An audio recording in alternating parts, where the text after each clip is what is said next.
Axşam saat 6-ya hava qaralana yaxın başladılar artilleriya vurmağa, milomet mərmisi ilə mənə vurdular. O da düşdü mənim düz başımın üstünə. Raqil Hüseynov 2020-ci ilin iyulunda hərbi xidmətə yollanandan 2 ay keçməmiş 2-ci Qarabağ müharibəsi başlayır. Döyüşlərə qatılanda onun 18 yaşı olub və oktyabrın 4-də Suqovuşan istiqamətindəki döyüşlərdə ağır yaralanıb.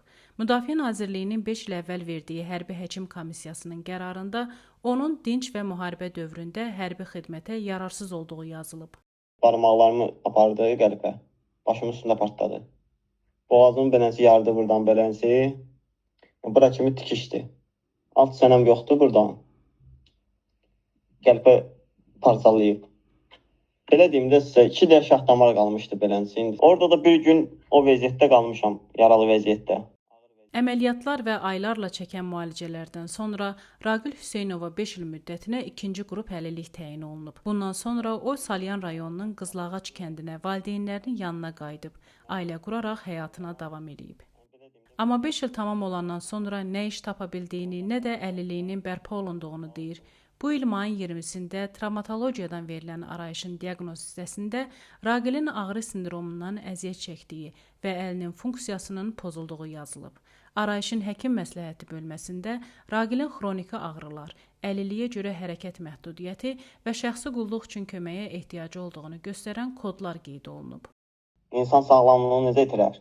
Barmaqlar amputasiya, sinir zədələnməsi, əli işlədə bilmirsən. Bugünkü gündə də barmaqlarım yığılır. Biraz soğuk oldu, başım yığılır, keymələr olur. Yəni istifadə keyfiyyəti itir. Əlimi sadəcə cimə ilə salanda bir də görsən barmaqlarım ilişir qalır şalvarın məsələsinin böğründə.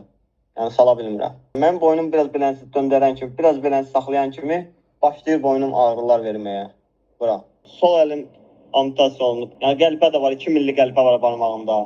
Travmatologiyadan verilən arayışda 6 xəsarət klassifikasiyası qeyd olunsa da, təbibin nəzdində fəaliyyət göstərən Cəlilabad rayon xəstəxanasının həkim məsləhət komissiyası ancaq bir xəsarətə, partlayış nəticəsində barmaqların amputasiyasına istinad eləyərək əlilliyin təyin edilməsi üçün göndəriş verməkdən imtina eləyib.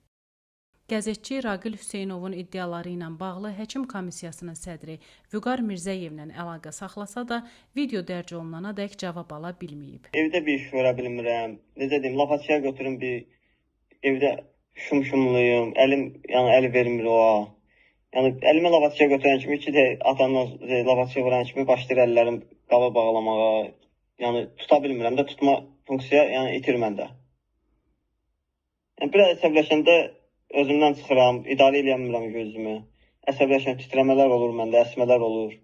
Raqil Hüseynov deyir ki, müharibəyə yollananda ya ölmək, ya da sağ-salamat qayıtmağı arzulayıb. Əlil olub heç kimdən asılı qalmaq istəməyib. Deyir, hazırda yaşamağa davam etməsinə azyaşlı övladı stimul verir.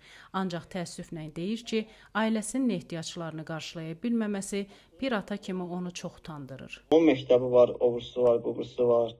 Dərmanı var, həkimə getsən həkim pul istəyir. Mənim bir övladımda elə pulsuzluğuna görə biri rəhmətə getdi 6 aylığında. Həkimə apardım, dedi yaxşıdır.